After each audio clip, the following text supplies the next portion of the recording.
Yeah, we're good. Here we go. Okay, ready to roll.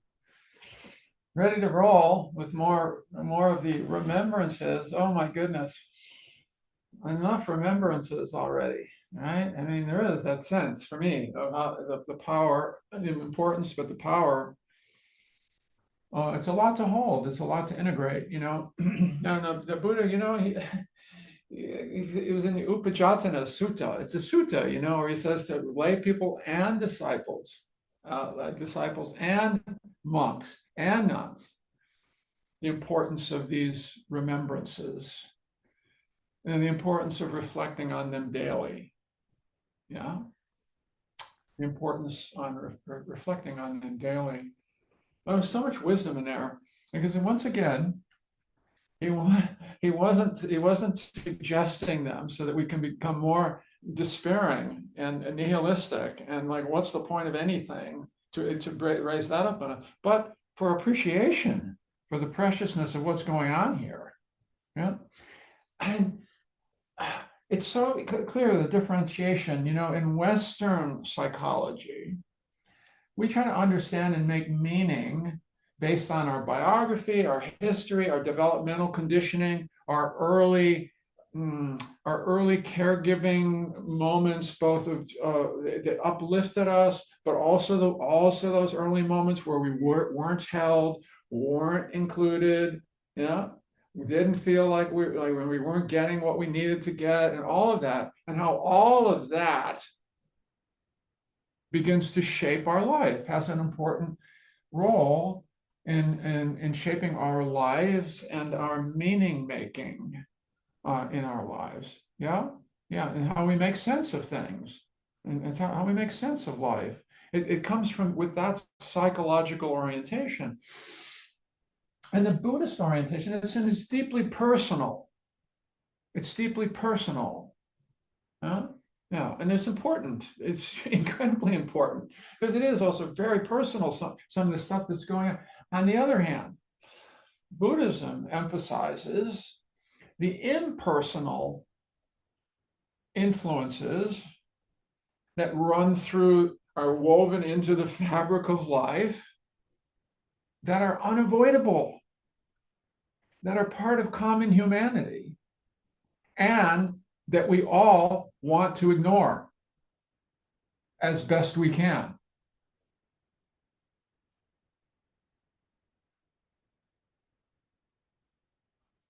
We all want to ignore them as best we can. That's part of being human as well. And the Buddha knew that. Otherwise, he wouldn't have said you should be reflecting on them every day. We would just be naturally reflecting on them every day because it's part of reality. It's part of what it means being born into this world. But he knew which things we wanted to focus on and which ones we didn't, because he knew about the deep, the deep. Well, the three poisons, as they're called the three poisons. He knew that those were in full operation and running through the fabric of life. What are those? What are those three poisons? Upadana, clinging; aversion, moha. No, dosa, and illusion, delusion, not seeing things as they are, moha. They're running wild through it. They're running. They're part of us. We can't stop them. Anybody here have had not exposure to greed, anger, or a delusion? And he knew that they were intoxicating patterns that we would get involved in, intricately involved in, deeply involved in, forgetting about the fact that everything is radically impermanent, that we're wired to want to hold on, to cling, the sweet wish to cling. It's sweet. It's beautiful. Of course we want to hold on.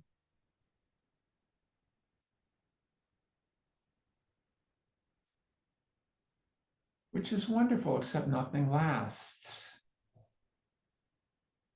Of course we want to stay healthy. It's just that it won't last. Of course we want to live forever.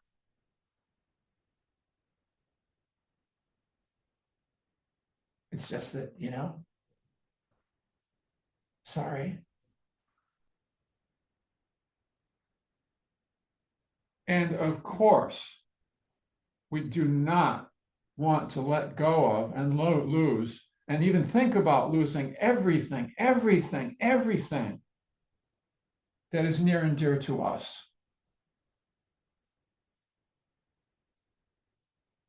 Of course we don't want to reflect on those things.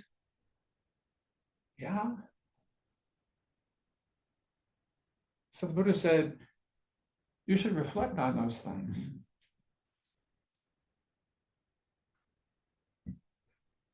Because if you do that, what will come with that is a real sense, not of despair, but of spiritual urgency. To stop freaking around. To not stop taking stuff for granted. Stop taking our lives for granted. Stop being careless. Stop being unkind.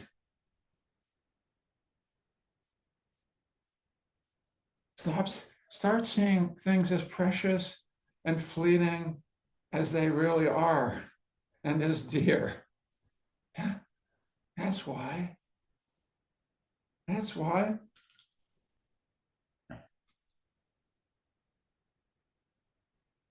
Yeah, because those deep intoxications are also what start to fuel complacency and misconduct in various ways. Yeah. Yeah. Yeah. So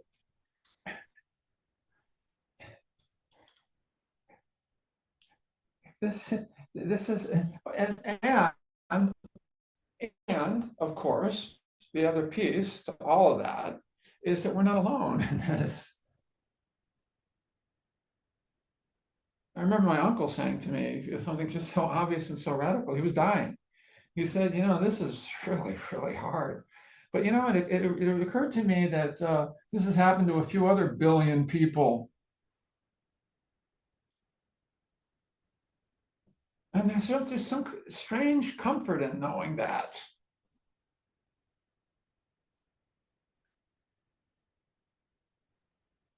And this is just one of my Polish knucklehead uncles, I never heard him say a wise thing in his life, other than that, actually. In a sense, but right. I remember it smacked me. It was like, wow, right. Well, I was in my 20s. I didn't give a thought about death. Except I did, because I'd already had a couple losses. Right? Yeah. So look, wow. I mean, this is the big time. These reflections are, wow, they're just the big time. The Buddha said, the deeper place of peace and harmony that we can get to is by fully starting to let in as much as we can the realities of these what we call existential unavoidables.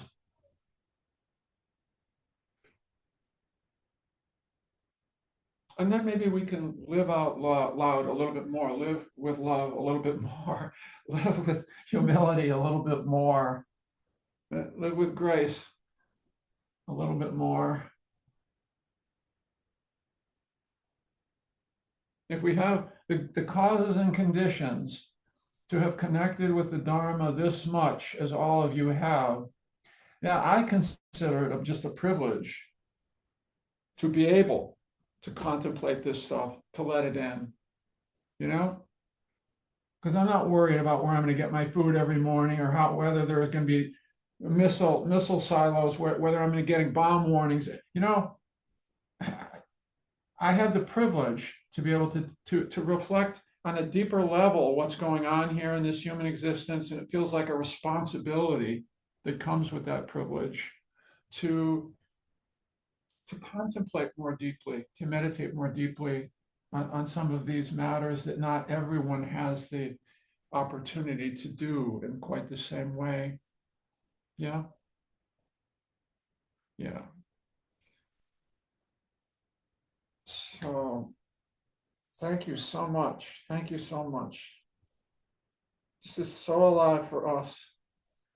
Yeah, it's so alive for all of us. It's so part of this human life that we share, and it's so such a it's so beautiful to have the opportunity to share some of all of this with this wonderful sangha that we're all part of. Yeah, yeah. So let's open up a little bit. Let's open up a little bit. We'll practice together.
Yeah.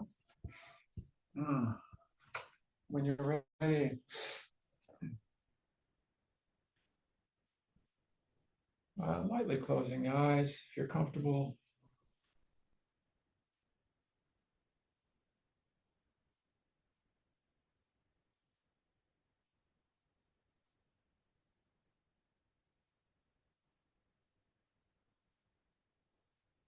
It's funny, I just had this thought. Sometimes I heard when we're in a guided meditation, now just let go of all the words because now we're going to meditate. And I'm thinking, no, don't let go of all the words. But let the feeling resonate in you, you know? See what's rolling around in there. See what's moving around in there a little bit as you come to your breath, as you come to the breath,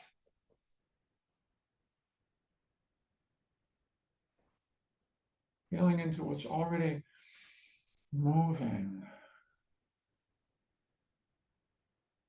As you settle down a little bit more and find the breath moving through this body.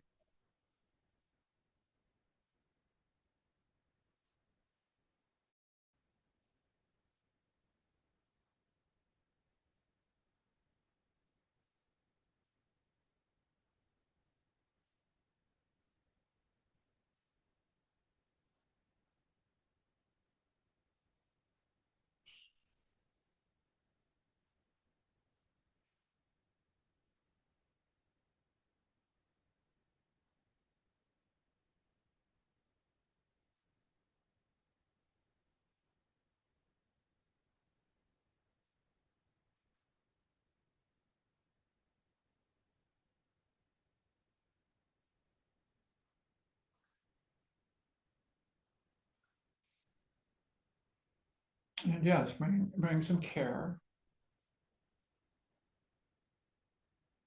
to the process and to what's arising.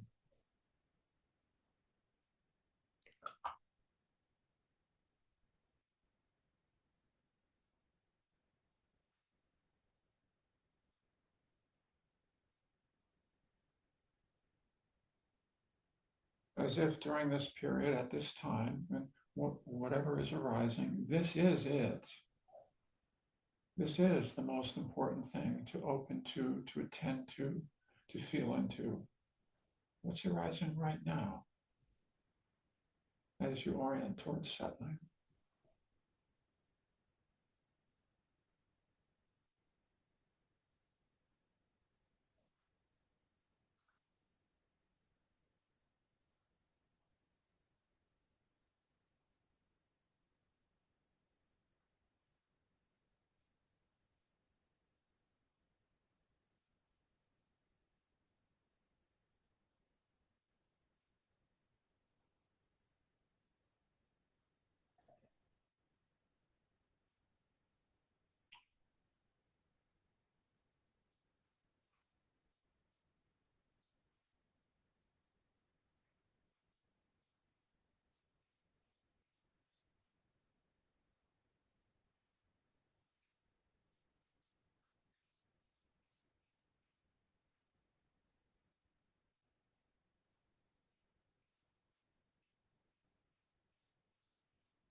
Softening, allowing,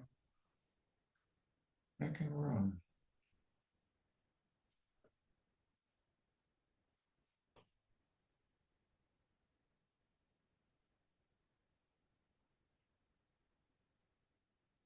Making room for feeling.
The last few minutes of the meditation, settling back,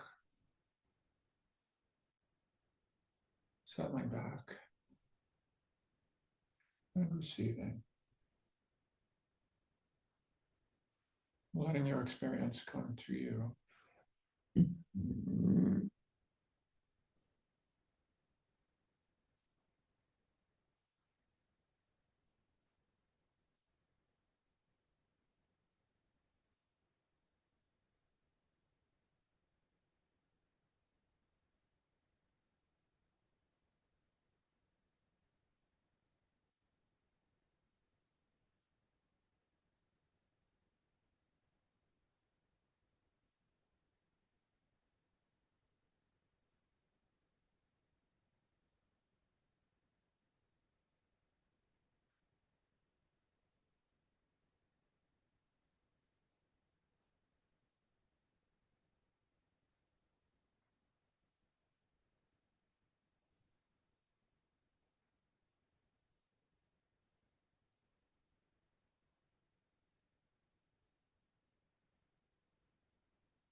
people.